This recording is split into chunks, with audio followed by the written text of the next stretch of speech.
방송에서 제공하는 투자 정보는 투자 판단에 대한 조언입니다.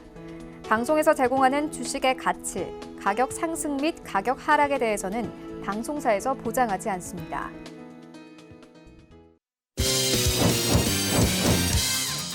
네, 오늘의 주요 헤드라인 소식입니다. 종근당 홀딩스가 자회사의 실적 증가에 힘입어 52주 신고가를 경신하며 주가 고공행진을 기록하고 있습니다. 특히 종근당 건강의 유산균 프로바이오틱스 제품인 락토핏의 매출이 크게 늘어남에 따라 종근당 홀딩스 주가 역시 추가로 상승할 수 있다는 분석이 나오고 있습니다. SM이 KB자산운용의 주주서한 발송 소식이 알려진 이후 5거래일 연속 상승세를 기록하고 있습니다. KB자산운용은 SM을 향해 이수만 SM 창업자에 대한 과도한 인세 지급 문제를 지적하며 압박에 나선 것으로 알려진 가운데 향후 행동주의 펀드의 압박이 거세질 것으로 전망되고 있습니다. 백광 소재가 아프리카 돼지열병 방역 수혜 기대감에 52주 신고가를 경신하며 연일 강세를 보이고 있습니다. 백광 소재는 국내 생석회 시장 점유율 1위 업체로 생석회가 아프리카 돼지열병 차단 방역에 사용될 것이라는 가능성이 투자 심리에 영향을 준 것으로 풀이됩니다.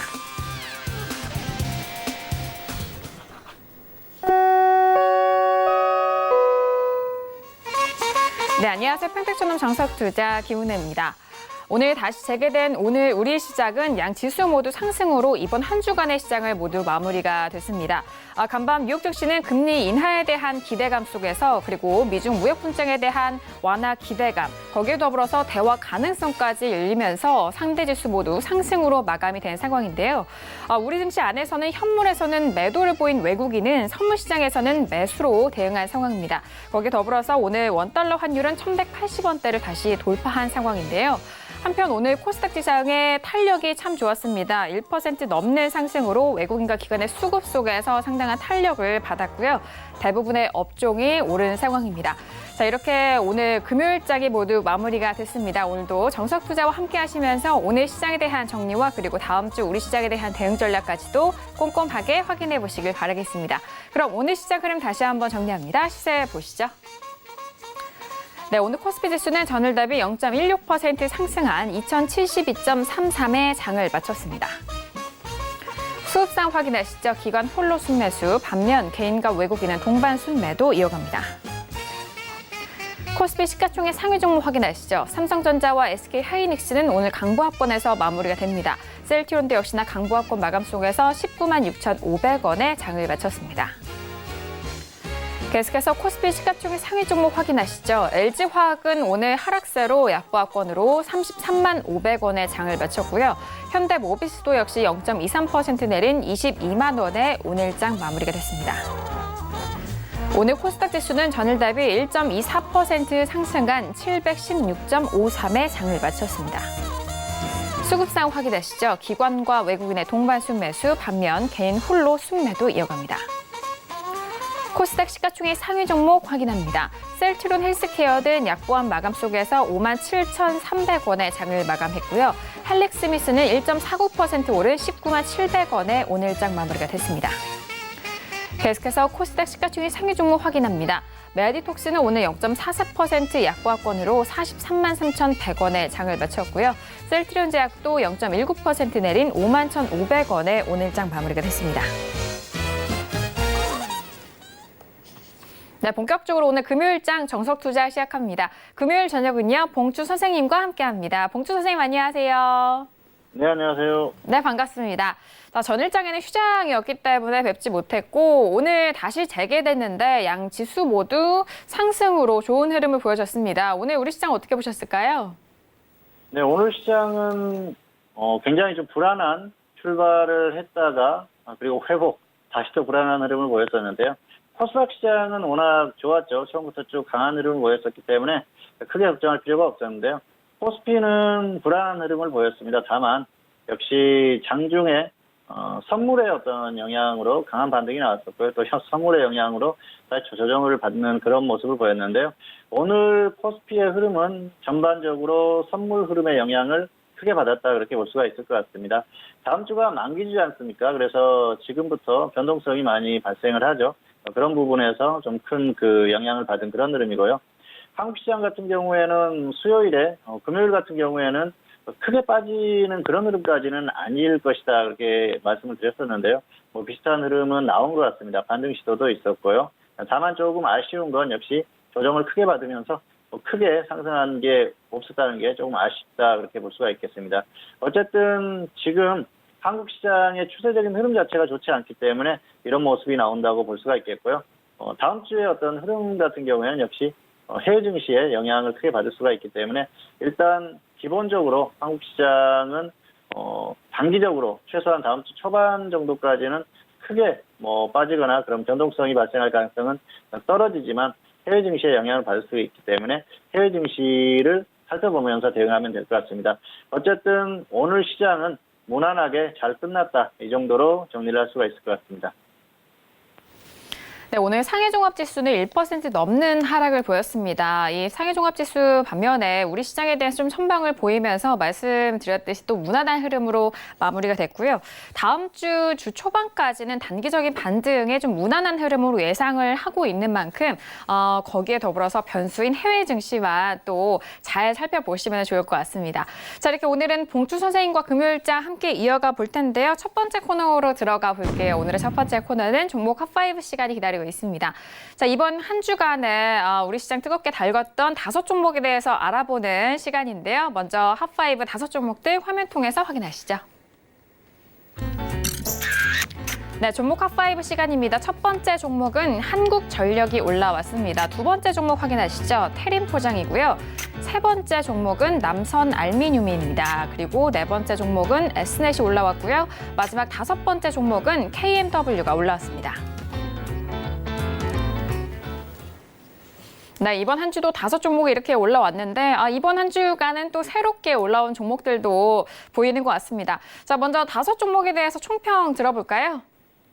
네, 종목들이 오늘은 다양하게 올라왔어요. 코스닥 종목, 두 종목 같은 경우에는 비슷한 흐름을 보이는 종목입니다. 그래서 비슷한 개념의 종목으로 볼 수가 있을 것 같고요. 다만 또 움직이는 폭이나 이런 것들이 다르기 때문에 대응도 달라질 수밖에 없겠죠. 코스피 같은 경우에는 역시 다양한 사연을 가지고 있는 그런 종목들이고요. 시장에서 관심을 받을 수 있는 종목들이라고 생각을 합니다. 다만 그동안 많이 언급되지 않았었던 종목들이기 때문에 오늘 이 종목들에 대해서 사연과 함께 자세한 대응에 대해서도 말씀드리도록 하겠습니다. 네, 오늘도 5종목 준비를 했고요. 이 5종목에 대해서 구체적으로 분석을 해드리도록 하겠습니다. 자, 그렇다면 먼저 코스피에 속한 3가지 종목부터 알아보도록 하겠습니다. 한국전력과 태림포장 그리고 남선알미늄 올라왔는데요. 한국전력은 오늘 보합권 마감 속에서 25,700원에 마무리가 됐습니다. 그리고 태림포장은 오늘 2.67% 빠진 8,370원, 남선알미늄 같은 경우에는 3.86% 상승한 4,310원에 오늘장 마무리가 된 상황인데요. 자, 3가지 종목들 이번 한 주간 진행을 하면서 올라왔었던 종목이기도 합니다. 자, 봉주 선생님, 이 3가지 종목에 대해서 구체적인 분석 도와주실까요? 네, 먼저 한국전력입니다. 한국전력 같은 경우에는 최근에 누진제 개편안에 대한 이슈가 있었죠. 그래서 정부에서 활발하게 논의를 하는 것 같습니다. 이런 이슈로 주가에 조금 등락이 나올 수도 있는 흐름이었는데 크게 영향을 받지는 않는 그런 모습이에요. 보유자는 홀딩 후에 매도하시기 바라고요. 미보유자는 관망하시기 바랍니다. 왜냐하면은 지금 이 한국전력의 흐름이 중기적으로 또는 단기적으로라도 강하게 반등이 나올 수 있는 그런 흐름이라고 하면은 보유하지 않는 분들도 접근을 할 수가 있는데 그런 흐름 정도까지는 아니라고 생각을 하고요.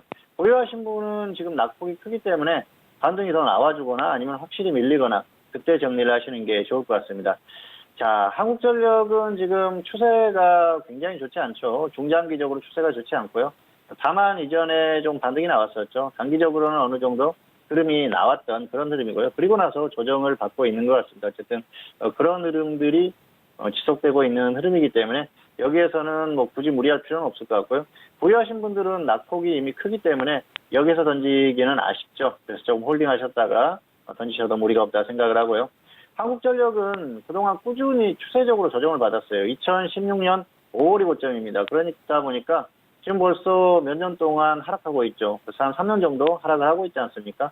당시부터 흐름이 좋지 않았어요. 당시에 어떤 여러 가지 정황상 흐름이 불안한 흐름이었었죠. 사실 2016년이라고 하면은 한국전력의 흐름이 기업의 흐름이 굉장히 좋았던 해입니다. 한국전력의 실적이 가장 좋았던 해가 2016년이에요. 그때가 최고 실적을 기록하고 나서 그 이후로 계속해서 좋지 않은 흐름을 보이고 있는데요. 당시에 2016년부터 무더위가 아주 심했습니다. 그러면서 여름에 전력 사용량이 굉장히 많았었죠. 그리고 정부의 어떤 성향, 그때 당시에 이제 전력에 대한 그런 여러 가지 성향들이 전기요금을 조금 인하해야 된다. 그런 논의가 시작되던 그런 시기였어요. 그러다 보니까 주가의 흐름이 강하게 가기가 어려웠었죠. 왜냐하면은 한국전력이라는 기업이 결국은 이 전기요금에 따라서 기업의 흐름이 바뀌지 않습니까? 그런데 이 박근혜 정부 당시에 전기요금을 조금 인상을 했었죠. 그러면서 실적이 굉장히 좋아졌었죠. 이게 어떤 공공재 개념의 기업들의 특성이라고 할 수가 있겠는데요. 왜냐하면은 공공재 개념의 이런 기업들 같은 경우에는 대박도 없지만 쪽박도 없다 그런 말씀을 드린 적이 있는데요.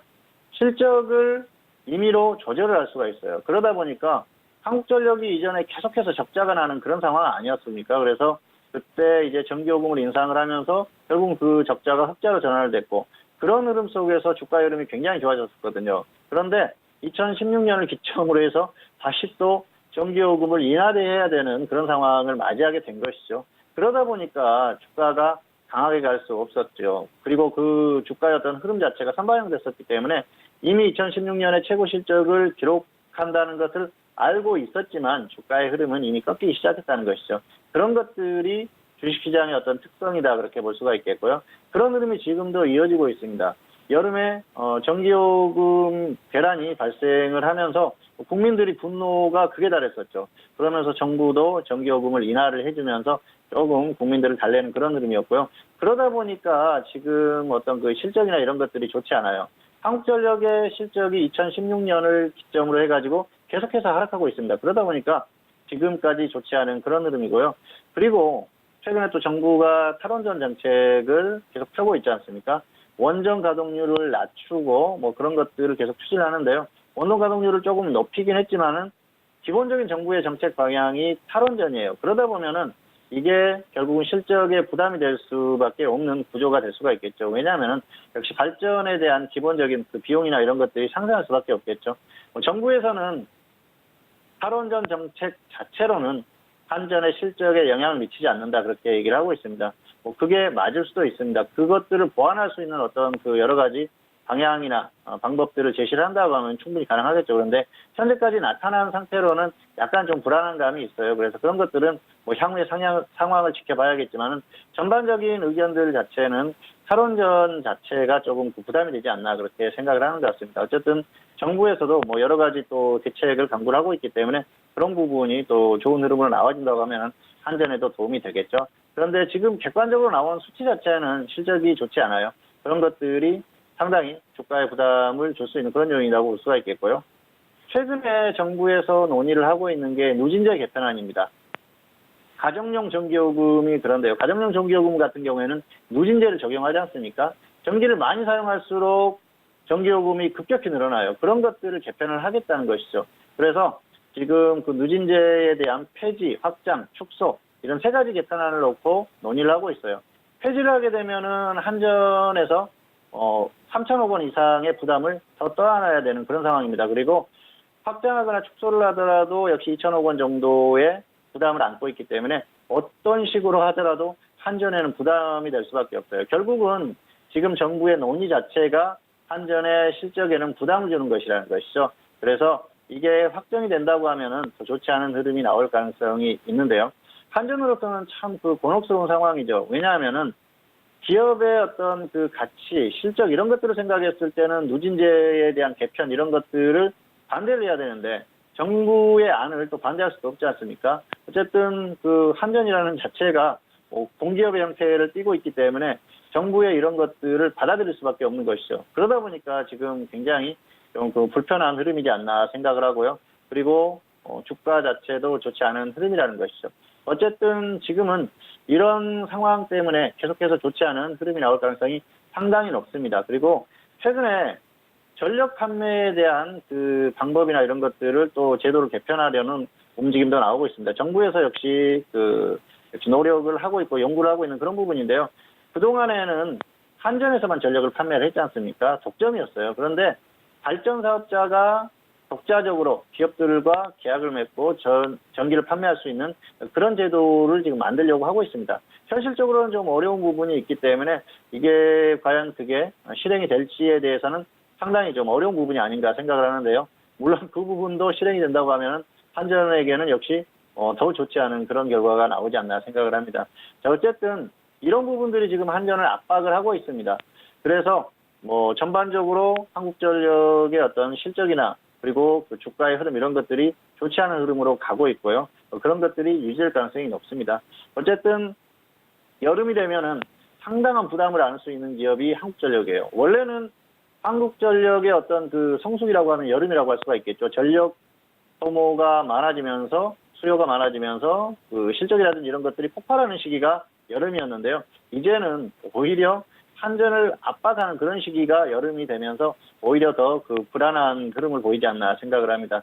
어쨌든 전반적인 정부의 어떤 정책 방향 이런 것들이 국민들에게 부담을 덜 지우려고 하는 굉장히 큰 노력을 하고 있기 때문에 이런 것들이 당분간 한전의 실적이나 또 주가의 흐름에 있어서 상당한 부담이 되지 않을까 생각을 합니다. 자, 그리고 이미 주가의 흐름이 한번 나왔었어요. 강하게 반등을 했었기 때문에 다시 한번 그런 흐름이 나오기가 어렵습니다. 왜냐하면 추세가 좋다고 하면은 얼마든지 다시 반등이 나올 수 있지만은 추세적인 흐름 자체가 무너지는 흐름이었었기 때문에 역시 한번 반등이 낙폭 과대에 의한 반등이 나왔을 때는 다시 한번 나오기는 어렵다는 것이죠. 그리고 최근에 수급을 보면은 외국인들이 거의 패대기 치는 듯한 그런 흐름입니다. 그러다 보니까 주가가 크게 좋을 만한 흐름은 아니다. 그래서 단기적인 흐름 정도만 보유하신 분만 적당히 이용하시는 게 좋을 것 같고요. 없는 분들은 굳이 무리해서 접근할 필요가 없다. 그렇게 설명을 드릴 수가 있을 것 같습니다. 자, 화면 보시겠습니다. 한국전력의 적정 주가는 20만 5,200원입니다. 자, 지금 25,700원이죠. 거의 10분의 1 정도예요. 굉장히 저평가되어 있어요. 엄청나게 저평가되어 있는 기업인데요. 그럼에도 불구하고 주가의 흐름이 그대로 따라가지는 않죠. 자, 차트를 보시면은 중기 하락 전환됐죠. 그리고 단기로도 21선 아래로 내려왔어요. 거의 21선에 맞물려 있습니다만 단기 반등이 조금 나오고 조정을 받고 있습니다. 흐름 자체가 완전히 무너졌는데요. 장기적인 흐름은 2016년 5월 이후에 계속해서 무너지는 흐름입니다. 그리고 최근에 나왔던 반등이 지수가 크게 하락했을 때 그 이후에 반등이 나왔어요. 지수는 더 빠졌습니다만은 반등이 나왔죠. 경기방어주의 어떤 그 특성에 따라서 그렇게 봤다고 할 수도 있을지만은 낙폭이 워낙 과했어요. 그러다 보니까 반등이 나온 겁니다. 그리고 그 반등이 끝나고 이제 흐름이 꺾이는 것이죠. 결국은 저점을 이탈해서 계속 하락할 가능성이 상당히 크다. 그렇게 보고 있습니다. 그래서 한국전력에 대해서는 무리하게 접근할 필요는 없다. 이 정도로 정리를 하도록 하겠습니다. 두 번째 종목은 태림포장입니다. 태림포장은 최근에 M&A 관련 흥행 조짐 때문에 좋은 흐름을 보인다. 그렇게 흐름이 나오고 있습니다. 보유자는 홀딩 후에 상황 봐서 매도하시기 바라고요. 미보유자는 조정 시에 접근하시면 될 것 같습니다. 자, 보유자 같은 경우에는 현재 상황이 워낙 강합니다. 그래서 더 가면은 조금 더 끌고 가서 매도하시기 바라고요. 그리고 조정받으면은 꺾일 것 같으면은 매도 후에 확실하게 조정을 받았을 때 아래에서 접근을 하시는 게 좋을 것 같습니다. 어쨌든 최근의 흐름이 굉장히 강해요. 그래서 이런 흐름을 적절히 이용을 하시면 될 것 같고요. 당분간 이런 흐름이 나올 것 같습니다. 어쨌든 그런 흐름만 적당히 이용하시면 될 것 같습니다. 자, 제지업계 같은 경우에는 작년에 흐름이 굉장히 좋았었죠. 특히 벌판지 업계의 벌판지 업체들의 흐름이 좋았었는데요. 중국에서 폐지 수입을 금지하면서 벌판지 업체들이 상당한 수혜를 입었었죠. 실제로 실적이 굉장히 좋아졌었어요. 그리고 매출이 좋아지면서 주가도 엄청나게 급등을 했죠. 주가가 먼저 급등을 하고 실적이 따라가는 그런 흐름이었었죠. 선반영되기 때문에 그런 모습이 나왔습니다. 그리고 실제로 실적이 좋아졌었기 때문에 당연한 상승이었다 그렇게 볼 수가 있겠고요. 그런 흐름들이 최근에 조금 이어질 수 있지 않나 그렇게 생각을 했지만은 지금 또 주가가 조정을 받고 조금 이제 약한 흐름을 보였었는데 태림포장 같은 경우에는 최근에 굉장히 강하죠. 이런 모습을 보이는 이유가 매각 관련 이슈입니다. 최대주주가 지분과 경영권을 매각하겠다고 했죠. 최대주주가 지분을 매각하게 되면 당연히 경영권을 매각을 하게 되는데요. 경영권까지 매각하는 그 대가로 1조 원 정도로 생각을 하는 것 같습니다. 그래서 그 1조 원 정도의 어떤 그 매각이 된다고 하면 상당히 잘 매각을 한 게 아닌가 그렇게 생각을 합니다. 어쨌든 지금 나오는 흐름 자체는 매각 이슈로 나오고 있는다는 것이죠. 주식시장에서 영원한 호재다 하면은 역시 M&A 이슈입니다. 매각 관련한 이슈가 나오면 주가는 강하게 반등을 할 수밖에 없겠죠. 테림 포장이 현재 그런 흐름을 보이고 있고요. 당분간 그런 흐름을 보일 가능성이 상당히 높습니다. 그리고 최근에 그 매각에 대한 어떤 그 여러 가지 상황을 조사를 하니까 역시 국내에서 그 투자자들이 17개 정도의 투자자들이 역시 매각에 관심을 보이고 있다. 그러면서 매각이 굉장히 크게 흥행을 할 것이다. 그렇게 예상을 하는 것 같습니다. 그런 것들이 현재 주가의 흐름을 만들고 있고요. 현재 상태에 강한 흐름을 만들고 있습니다. 그래서 이런 것들이 실제로 이루어진다고 하면은 뭐 좋은 흐름을 보이고 있겠죠. 중국 같은 경우에도 중국 쪽에서도 관심을 갖는데요. 중국은 폐지 수입을 금지하면서 이 골판지에 대한 수요 이런 것들이 크게 발생을 했습니다. 그래서 이 골판지 업체에 대한 희소성이 있기 때문에 충분히 중국 쪽에서도 또 덤빌 가능성도 있고 뭐 그러다 보면은 어떤 가격이나 이런 면에서 좋아지겠죠. 그러면서 주가의 상승을 더 가져올 수 있는 그런 흐름이 아닌가 생각을 합니다. 어쨌든 당분간 이 매각 관련 이슈로 주가의 흐름이 강하게 움직일 가능성이 충분히 있다고 볼 수가 있겠고요. 테림 포장은 뭐 그런 면에서 계속해서 움직일 가능성이 있습니다. 자, 그리고 지금 확실하게 어떤 시기가 정해진 게 아니에요. 회사 측에서는 매각을 추진을 하고 있지만 정확하게 정해진 사안은 없다 이렇게 얘기를 했어요. 결국은 시기나 이런 것들이 정해지지 않았다는 것이죠. 확실한 시기가 정해져 있다고 하면은 그 시기가 다가오기 전에 정리를 하는 게 맞습니다. 그런데 그런 상태가 아니기 때문에 어쨌든 확실한 일자라든지 날짜 이런 것들이 나오기 전까지는 계속해서 움직임이 나올 것이라는 것이죠. 그렇다고 보면은 조정을 받으면 다시 움직일 가능성이 있고요. 그리고 좀 강하게 한다고 하면 조금 더 끌고 갈 필요도 있겠죠. 그래서 보유자 같은 경우에는 홀딩을 해서 더 강하게 하면 조금 더 끌고 가도 됩니다. 그리고 조정을 받았을 때는 매도 후에 그 아래에서 확실하게 조정을 받았을 때 접근하시면 된다는 것이죠. 그리고 미보유자들도 조정받았을 때 접근하면은 충분히 수익을 노릴 수 있는 그런 종목이 아닌가 생각을 합니다. 자, 화면 보시도록 하겠습니다. 테림 포장의 적정 주가는 7,200원입니다. 그래서 비교값이 1.19예요. 거의 적정 주가 수준입니다. 그렇다 보니까 뭐 크게 신경 쓸 만한 그런 상황은 아니다 그렇게 볼 수가 있겠고요. 주가가 이렇게 상승을 했는데도 거의 적정 주가 수준이죠. 엄청나게 저평가되어 있다는 거예요. 종이목재 업종에 있는 제지 관련주들이 거의 대부분 많이 저평가되어 있습니다. 그래서 한번 이렇게 흐름이 나올 때 강하게 나오는 그런 흐름이 있으니까 그런 것도 좀 참고를 하시기 바라겠습니다. 자, 차트를 보시면은 중기 상승 전환돼서 유지를 하고 있죠. 그리고 단기도 상승 추세를 유지하고 있어요. 강한 흐름이 나오고 있기 때문에 보유하신 분들은 조금 더 끌고 가셔도 될 것 같고요. 가면은 더 끌고 가고 하락했을 때는 꺾인 흐름이 나온다 하면은 매도 후에 확실하게 조정 시에 아래에서 접근하시라는 거죠. 그리고 미보유자들은 역시 확실한 조정 시에 접근하시면은 단기적으로 충분히 수익을 노려볼 수 있지 않을까 그렇게 말씀을 드리겠습니다. 자, 그리고 세 번째 종목은 남선알미늄입니다. 남선알미늄은 최근에 이낙연 총리 테마로 움직이는 종목이죠. 정치 테마주예요. 보유자는 홀딩 후에 매도하시기 바라고요. 미보유자는 조정 시에 접근하시기 바랍니다.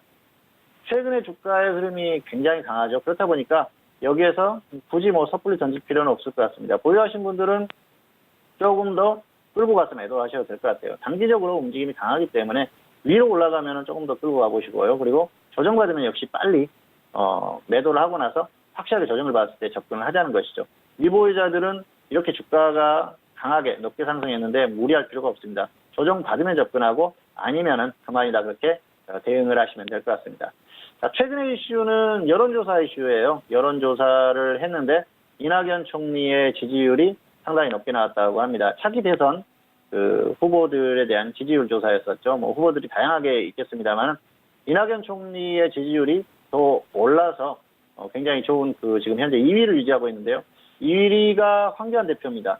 황교안 대표가 22% 정도 되고요. 이낙연 총리가 20% 정도 돼요. 물론 여론조사 기관에 따라서 결과가 달라지겠지만 이번에 조사한 기관에서는 그렇게 나왔다고 합니다. 그러면서 관련주들이 움직이고 있어요. 이낙연 총리 테마가 강하게 움직이고 있죠. 이전부터 움직임이 나왔었는데요. 이번에 또 그 여론조사 결과가 나오면서 강한 움직임이 나왔어요. 다만 뭐 여론조사 결과가 나오기 전부터 어느 정도 움직임이 나왔었기 때문에 이미 어느 정도 뭐 반영이 된 게 아닌가 생각을 하고요. 주가가 좀 부담스러운 국면이죠. 그렇다고 보면은 여기에서는 굳이 무리할 필요가 없을 것 같고요. 자, 그리고 변수라고 한다면은 역시 대선이 많이 남았다는 것이죠. 2022년에 대선이지 않습니까? 그러면은 아직까지도 3년이나 남았어요. 그러면 한참 멀었습니다. 변수가 너무 많다는 것이죠. 중간에 어떤 변수가 발생할지 모릅니다. 우리가 이제 과거에도 그런 것들을 봤지 않습니까? 지난 대선 전에도 김무성 대표가 당시 그 김무성 대표가 엄청난 지지율을 보였지 않습니까? 당시의 지지율이 그 여권과 야권을 통틀어서 뭐 압도적인 일이었어요. 그런데 어떻게 됐습니까? 대선 후보로도 나오지 못했었던 그런 상황이지 않습니까? 그래서 그렇게 변수가 발생할 수 있다는 것이죠. 지금 같은 경우에는 여권의 유력한 주자들이 많이 지금 그 좋지 않은 흐름을 보였었죠. 뭐 김경수 지사도 그렇고요. 그리고 또 안희정 전 지사 같은 경우에도 스캔들을 휘말리면서 좋지 않은 흐름을 보였습니다. 그리고 이재명 지사 같은 경우에도 최근에 뭐 무죄 판결을 받았지만은 계속해서 조금 그 많이 뭐 안 좋은 사건으로 계속 이렇게 흐름이 안 좋았지 않습니까? 그러면서 이낙연 총리가 많이 부각이 된 상황인데요. 이런 것들은 시간이 많이 남아있기 때문에 향후에 변화할 가능성이 상당히 큽니다. 그러다 보면은 추세적으로 끌고 가는 것은 아니라는 것이죠. 뭔가 확실한 후보, 정말 그 다음 대선 대통령 선거에도 무조건적으로 후보가 돼서 나올 수 있는 그 정도의 후보가 아니라면 추세적으로 끌고 가는 것은 위험하다는 것입니다. 그렇기 때문에 현재 상태로는 무난해 보이지만은 향후의 상황에 따라서 변수가 많기 때문에 일단은 무리해서 계속해서 끌고 가는 건 아니라고 생각하고요. 흐름이 나올 때 적당히 대응하는 뭐 그 정도 단기 대응이면 충분하다 그렇게 볼 수가 있겠습니다. 자, 화면 보시도록 하겠습니다. 남선 알루미늄의 적정 주가는 2,900원입니다. 그래서 비교값이 1.43이에요. 조금 고평가되어 있는데요. 이 정도는 크게 신경 쓸 정도는 아니죠. 자, 그리고 차트를 보시면은 중기 상승 추세를 유지를 하고 있죠. 그리고 단기도 상승 추세입니다. 이미 상승이 꽤 나왔어요. 이전에 여론조사라든지 이런 것들로 강하게 흐름이 나왔는데 조정을 조금 받고 다시 크게 움직입니다. 그런데 주가를 보면은 뭐 1,000원 가까웠던 가격이 4,000원대까지 왔어요. 이미 상승이 어느 정도 나왔다는 것이죠. 그리고 언제든지 변수가 발생할 수 있는 흐름이기 때문에 이렇게 가격이 높을 때는 무리할 필요가 없습니다. 보유하신 분들이야 조금 더 끌고 가서 위에서 매도를 해도 되겠죠. 그리고 저점에서 매수하신 분들은 크게 걱정은 없겠지만 특히 위에서 매수하신 분들 같은 경우에는 굉장히 조심해야 된다는 겁니다. 조금 꺾이는 흐름이 나오면 빨리 정리를 해야 된다는 것이죠. 어쨌든 보유하신 분들은 조금 더 흐름이 나오면 끌고 와서 매도하거나 아니면 꺾이는 흐름이 나왔을 땐 빨리 매도 후에 조정 시에 접근하자는 것이죠. 그리고 미보유하신 분들은 보유하지 않는 분들 같은 경우에는 조정을 받는 눌림목, 확실한 눌림목 이런 데서 접근하자는 것이죠. 무리해서 접근하지 마시고요. 가격 매트가 정말 확실하게 발생을 했을 때 그때 상황을 봐서 접근하시기 바라고요. 현재 같은 경우에는 전혀 무리할 필요가 없다. 이 정도로 정리를 하겠습니다. 네, 먼저 코스피에 속한 세 가지 종목에 대해서 분석을 해드렸습니다. 먼저 첫 번째 종목인 한국전력에 대해서 살펴드렸는데요. 이번 주에도 한국전력에 관련된 뉴스들을 저희가 또 브리핑을 해드렸는데 누진제 개편안 관련주로서 최근에 좀 하락세를 이어가고 있는 상황입니다. 보유자는 홀딩한 이후에 매도에 대한 의견 그리고 미불자에 대해서는 관망에 대한 의견을 주신 만큼 이 부분 참고해 주시길 바라겠습니다. 자, 그리고 두 번째 종목은 테림포장이 올라왔습니다. 테림포장 오늘 같은 경우에는 3% 가깝게 좀 빠진 상황인데요. M&A 관련 흥행 조짐 이슈로 최근에 좀 움직이고 있는데 강한 흐름이 나온다면은 보유자에 대해서는 조금 더 홀딩하는 상황. 하지만 가격이 조정됐을 때는 그때 매도하는 전략을 말씀해 주셨고 미보유자도 역시나 가격대 조정 시 접근 가능하다라는 그 부분을 말씀드렸습니다. 확실한 날짜가 나오기 전까지는 또 움직임이 나올 수 있기 때문에 그 흐름을 잘 활용하셔서 대응하시면 좋을 것 같아요. 자, 그리고 세 번째 종목은 남선 알미늄인데요. 정치인 테마주입니다. 이낙연 총리 관련된 테마주인데 이 종목 역시 단기 접근에 대해서 말씀해 주신 만큼 보유자는 홀딩한 이후에 매도 그리고 미보유자는 가격대 조정 시 접근 가능하다라는 전략까지 참고해 주시길 바라겠습니다. 자, 이렇게 코스피에 속한 세 가지 종목 먼저 알아봤고요. 이어서 코스닥에 속한 두 가지 종목도 알아보도록 하겠습니다. S넷과 KMW가 올라왔는데요. 오늘 S넷 같은 경우에는 오늘 강보합 마감이네요. 오늘 강보합권에서 9,600원에 마무리가 됐습니다. 0.84% 상승했고요. 자, 그리고 마지막 다섯 번째 종목인 KMW는 오늘 9% 넘는 급등이네요. 9.28% 상승한 41,200원에 장을 마감한 상황입니다. 자, 그렇다면 코스닥에 속한 두 가지 종목도 구체적인 분석 들어볼까요? 네, 먼저 S넷입니다. S넷은 5G 관련 숨겨진 수혜주다 이런 분석을 하면서 최근에 주가의 흐름이 나오고 있어요. 보유자는 홀딩 후에 매도하시기 바라고요. 미보유자는 조정 시에 접근하시기 바랍니다. 자, 보유자 같은 경우에는 단기 흐름이 강하게 나오고 있죠. 그래서 다시 한번 반등이 나와준다고 하면은 위로 조금 더 끌고 가서 매도하시고요. 그리고 조정을 받는 흐름이 나오면 매도 후에 조정 시에 접근하시기 바랍니다. 그리고 미보이자는 무리할 필요가 없어요. 확실하게 조정을 받았을 때 접근하시는 게 좋을 것 같습니다.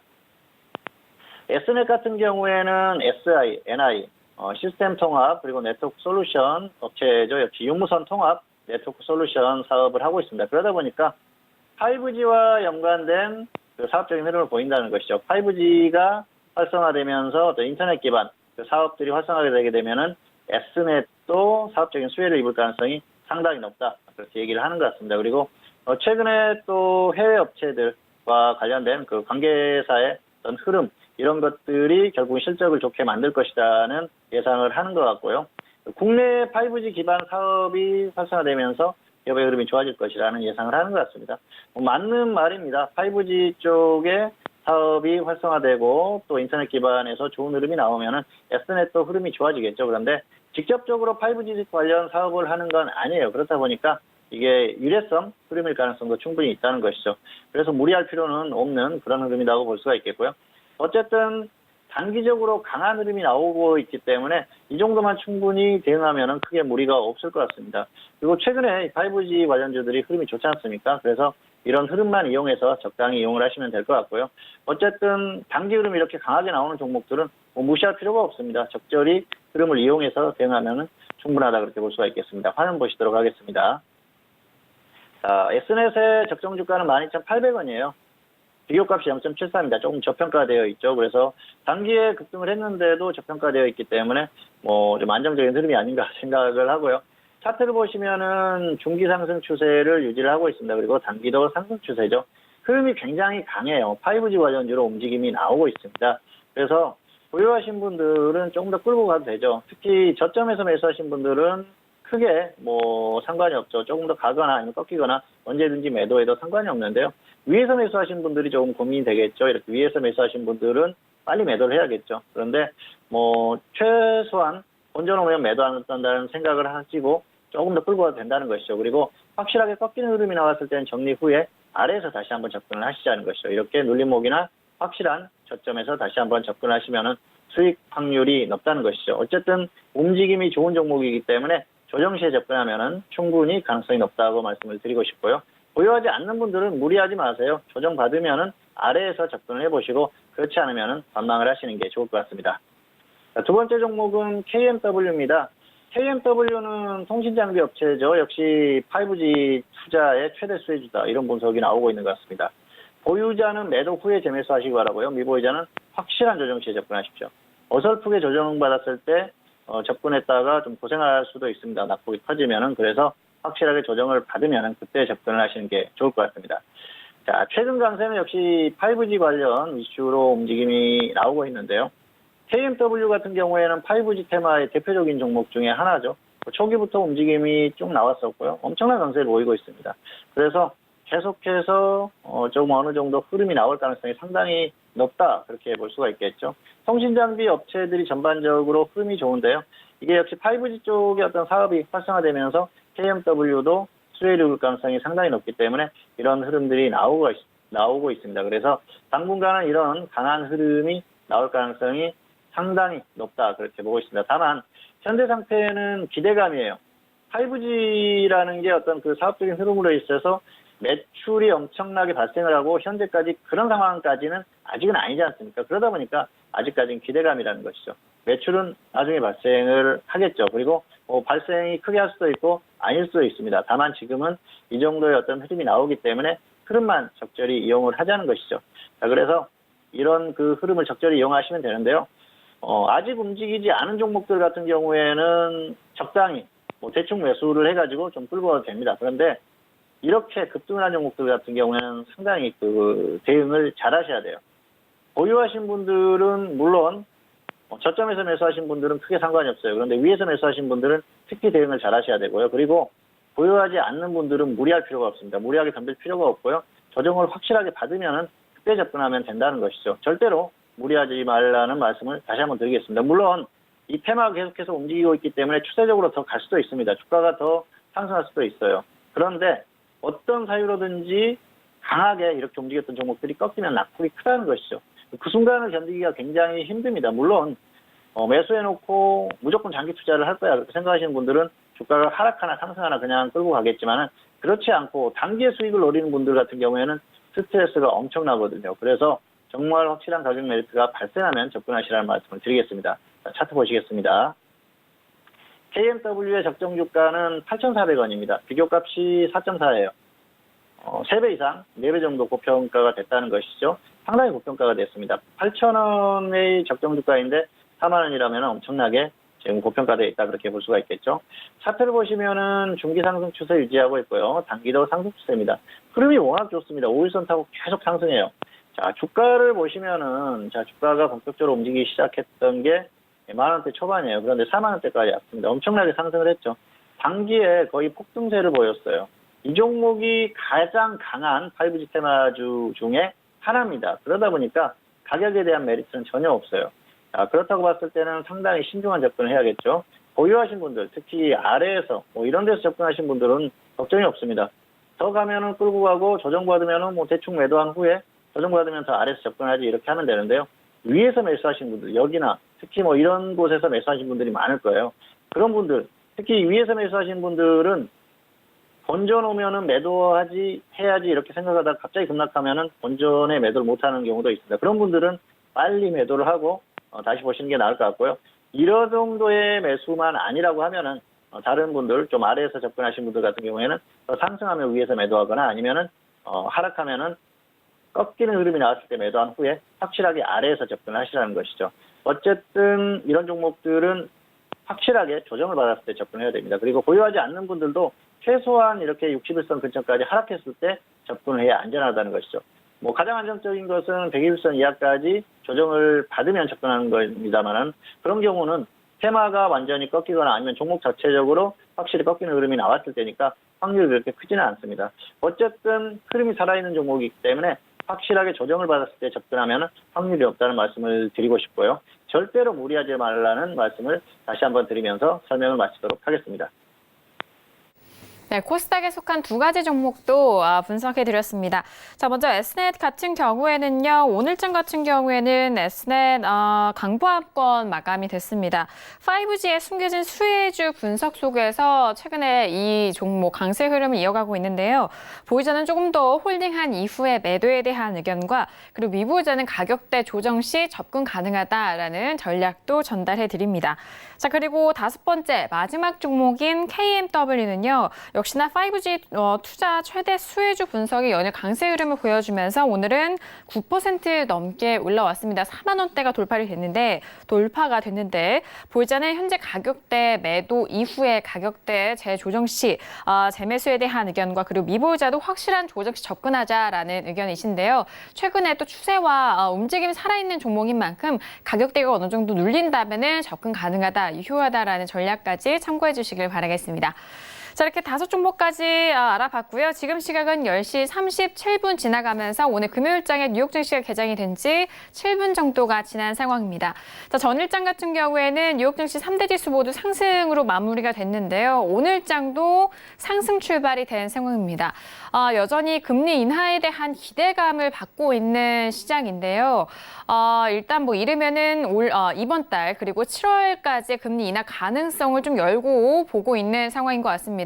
앞서서 발표된 비농업 고용지표도 좀 좋지 않은 성적으로 나왔고 거기에 더불어서 멕시코 관세에 대해서 부과가 된다면은 금리 인하에 대한 가능성은 더욱더 탄력을 받을 것이다라는 그런 분석과 함께 오늘 3대 지수 모두 상승 출발이 됐다라는 점까지 참고해 주시길 바라겠습니다. 자, 이어서 선생님 질문 있을 시간으로 넘어가 볼게요. 오늘도 다양한 질문들 많이 접수를 해주셨고요. 첫 번째 질문부터 확인합니다. 자, 오늘의 첫 번째 질문은요. 끝자리 7570님의 질문 확인합니다. 리더스 코스메틱을 매수가 13,200원에 비중은 20% 질문 주셨습니다. 자, 오늘장의 리더스 코스메틱은요. 0.40% 상승한 만원에 마감이 되는데요. 지금 13,000원대에서 만원이면 손실이 꽤 크신 상황입니다. 자, 봉투 선생님은 어떻게 보실까요? 네, 학점은 F고요. 마이너스 10%나 마이너스 30% 먼저 오는 쪽에서 정리하시기 바랍니다. 현재 마이너스 23%예요. 그래서 위아래 10% 정도씩 되겠죠. 현실적으로 본전이 오기는 어렵다 그렇게 보고 있습니다. 그래서 마냥 기다리기는 어렵고요. 화장품주들의 최근의 흐름이 그렇게 강하지 않아요. 반등이 나왔다 꺾이는 흐름인데 리더스 코스메틱은 더 약한 흐름입니다. 차트 보시겠습니다. 13,200원에 매수를 하셨어요. 자, 여기서 하셨는데요. 일단 매수가 좋지 않습니다. 계속 흘러내린 종목이었는데 뭐 여기에서 매수를 할 수도 있었습니다만은 여기라면 더 좋지 않죠. 어쨌든 좋지 않은 게 하락했다가 본전 근처까지 왔어요. 근데도 매도를 안 했어요. 매도 기회가 있었는데 안 한 겁니다. 결국은 마이너스 28%까지 그냥 홀딩하셨어요. 매수는 자, 뭐 아무 때나 할 수도 있습니다. 그런데 이렇게 그 흐름이 완전히 꺾인 종목들은 저점에서 최소한 이렇게 횡보하는 흐름이 나왔을 때 매수를 하는 게 안정적입니다. 그래서 좀 참고를 하시기를 바라겠고요. 어쨌든 여기에서는 반등이 나와야 되는데 나오지 않고 저점을 이탈하면 그때는 손절하셔야 됩니다. 중장기적으로 계속해서 하락하는 흐름 자체가 이어진다고 볼 수가 있겠고요. 화장품주들의 흐름이 다시 꺾이고 있어요. 다른 종목들 보실까요? 아모레퍼시픽 조금 반등이 나오다 꺾이고 있죠. 그리고 한국폴마 역시 마찬가지입니다. 이런 종목들 전반적으로 화장품주들이 다시 꺾이는 흐름, 추세적으로 좋지 못한 그런 흐름들을 보이고 있기 때문에 리더스 코스메틱, 특히 이렇게 약한 종목이 강하게 할 만한 그런 흐름은 아니다 볼 수가 있겠습니다. 어쨌든 매수 이후에 대응이 좋지 않았는데요. 가지고 계신다고 해서 계속해서 상승할 만한 그런 요인이 있는 종목은 아니기 때문에 정리를 하십시오. 마이너스 10%나 마이너스 30% 정리 후에 관망하시는 게 좋을 것 같습니다. 네, 첫 번째 질문은 리더스 코스메틱에 대해서 진단해드렸습니다. 최근에 화장품주의 추세가 좀 꺾인 만큼 뭐 화장품주의 대장주인 아모레퍼시픽을 비롯해서 또 관련된 흐름을 말씀을 해드렸고요. 리더스 코스메틱은 F학적으로 확인이 됐고 마이너스 10% 또는 마이너스 30% 먼저 오는 가격대에 먼저 손절하셔라 라는 전략 참고하시길 바라겠습니다. 자, 이어서 다음 질문 이어가 볼게요. 끝자리 7265님의 질문인데요. 솔리드를 매수가 7,000원에 비중은 80% 질문이셨습니다. 오늘장 솔리드는요, 6.34% 상승한 6,710원에 마감이 됐습니다. 지금 소폭 손실 보고 계신 상황인데요. 어떻게 보실까요? 네, 학점은 F고요. 본전 매도 하시거나 손절 마이너스 15% 후에 조정 시에 재매수를 하시기 바라겠습니다. 추격 매수 하셨어요. 그리고 비중이 너무 많습니다. 본전 매도라고 말씀드렸는데요. 지금 본전에서 멀지 않아요. 본전 근처에서 적당히 매도하십시오. 비중이 80%이기 때문에 괜히 버티다가 낙폭이 커지면 손실이 엄청 커질 수 있어요. 반드시 참고하시기 바라겠고요. 차트 보시겠습니다. 7,000원에 매수하셨는데요. 자, 어떻습니까? 완전하게 추격 매수죠. 상당히 안타까운데요. 자, 그리고 비중이 80%예요. 여기에서 매수한다는 건 이게 말도 안 되는 매수입니다. 이렇게 해가지고 수익 날 것 같으면은 대한민국의 주식 투자에서 수익 안 날 사람 아무도 없습니다. 강한 종목에 올라타는 건 좋습니다. 강한 말에 올라타는 건 좋은데 이렇게 매수하는 건 너무 위험하다는 것이죠. 물론 5G 테마가 강해서 더 갈 수도 있습니다.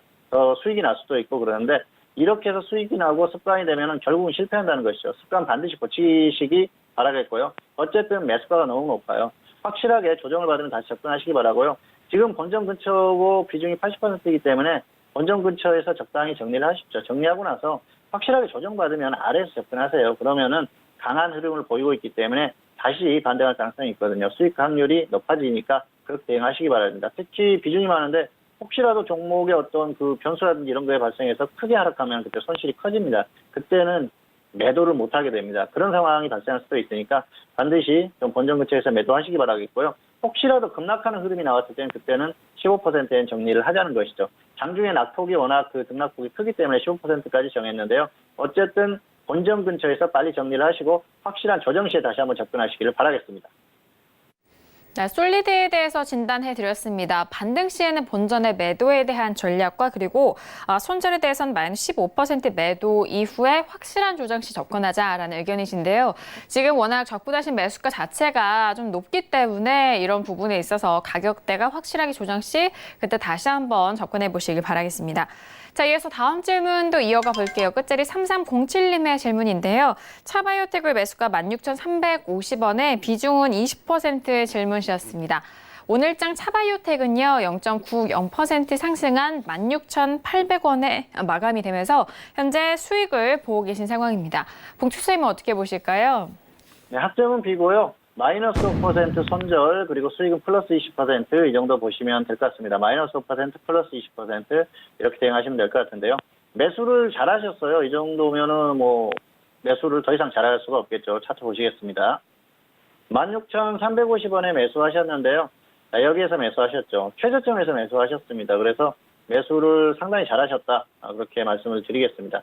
다만 뭐 지수의 흐름이 좀 불안한 그런 흐름에서 매수를 하는 건 약간 불안한 감이 있었고요. 제약업종이 그렇게 좋은 흐름은 아니죠. 어쨌든 홀로 움직일 수도 있습니다만은 특별한 호재가 없어요. 그러다 보니까 강하게 계속해서 가기엔 좀 어려운 흐름이 아닌가 생각을 하고요. 일단 매수는 잘 하셨는데요. 여기에서 꺾이면은 계속 이렇게 하락하는 흐름이 이어지지 않습니까? 그때는 마이너스 5% 짧게 손절하십시오. 그리고 상승하면은 20% 정도만 짧게 스위치를 하시는 게 좋을 것 같습니다. 계속 끌고 갔을 때 엄청난 수익이 나거나 그럴 가능성은 떨어져요. 기업에 대한 불안감이 조금 있지 않습니까? 아직까지 관리 종목이 지정됐던 그런 면도 있고요. 여러 가지 면에서 안정적이지는 않다 그렇게 보고 있습니다. 그리고 기업 내적인 것보다는 외부적인 요인에 의해서 주가가 움직였던 종목이기 때문에 그런 불안감도 있습니다. 그리고 반등이 나왔다가 목표 수익 가지 못하고 지수가 꺾이면서 다시 꺾였을 때는 일단 본전에 매도를 하시기 바랍니다. 어쨌든 기준 자체는 마이너스 5% 플러스 20% 이렇게 대응을 하지만은 지수와 함께 밀렸을 때는 반등 후에 밀렸을 때는 본전에 매도하자 이 정도로 정리를 하겠습니다. 네, 차바이오텍에 대해서 진단해 드렸습니다. 현재 수익을 보고 계신 상황인데 수익은 20% 목표가 제시해 드렸고요. 손절 같은 경우에는 짧게 마이너스 5% 잡아 드렸으니까요. 참고해 주시길 바라겠습니다. 자, 이어서 마지막 다음 상담 이어갑니다. 끝자리 0024님의 질문 확인할게요. 삼성중공업을 매수가 8,200원에 비중은 30% 질문 주셨습니다.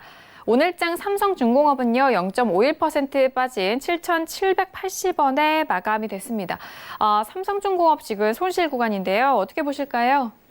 학점은 C고요. 본전 매도하시거나 저점 이탈 시에 손절하시기 바랍니다. 최근 저점 이탈하면 손절을 하자는 것이죠. 그리고 반등하면 본전 매도하세요. 매수가 나쁜 건 아닙니다. 매수가라든지 기술적인 흐름이 나쁜 건 아니었는데 매수 시기가 조금 좋지 않았어요. 지수가 흘러내릴 때 매수를 했다는 것이죠. 살펴보시겠습니다. 8,200원에 매수하셨는데요. 여기에서 매수하신 거예요. 자, 매수 자체는 뭐 크게 나쁘지 않죠. 120선 이탈하는 흐름에서 매수를 하셨는데요. 가격적으로는 약간 불만이 있어요. 자, 그런데 문제는 지수가 이때부터 흘러내리고 있었는데 빨리 매수를 했다는 것이죠. 좀 아쉽죠. 지수가 확실히 밀렸을 때 최근에 이렇게 횡보할 때 매수를 했으면 조금 나았겠죠. 어쨌든 그런 부분이 조금 안타깝고요. 저점 이탈하면 10% 이상 하락하는 겁니다. 그때는 정리해야겠고요.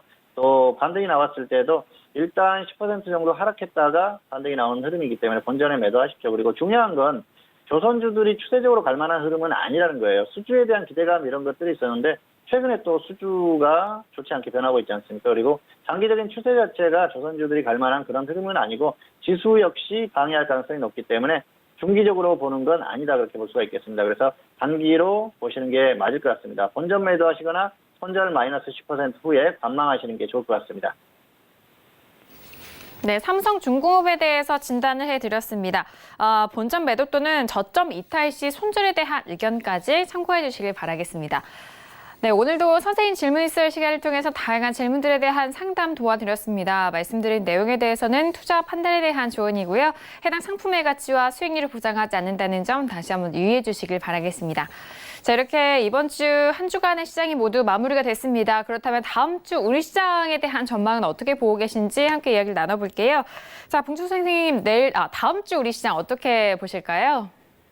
네, 해외 증시가 뭐 특별히 크게 상승하거나 크게 하락하거나 그런 흐름이 나오지 않는다고 가정했을 때 한국 시장은 버티는 흐름이 나오지 않을까 생각을 합니다. 단기적으로는 조금 버틸 가능성이 높고요.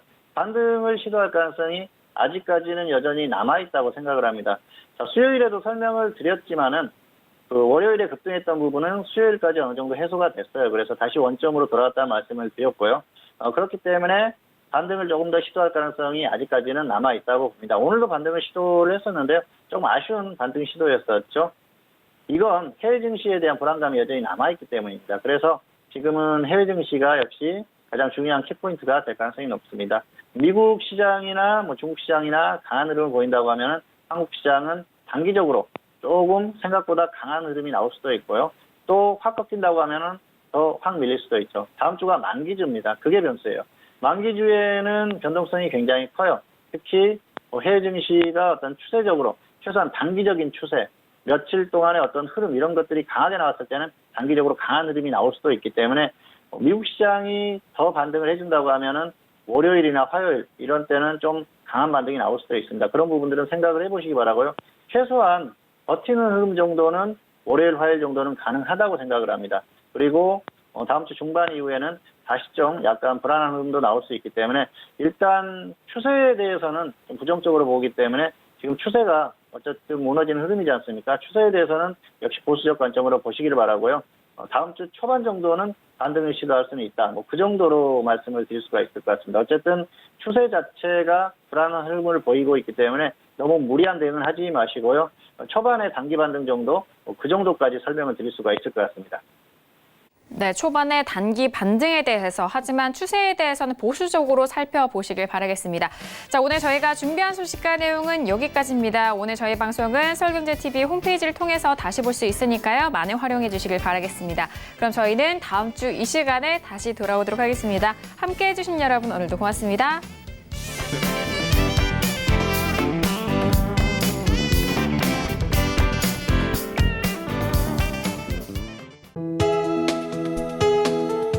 방송에서 제공하는 투자 정보는 투자 판단에 대한 조언입니다.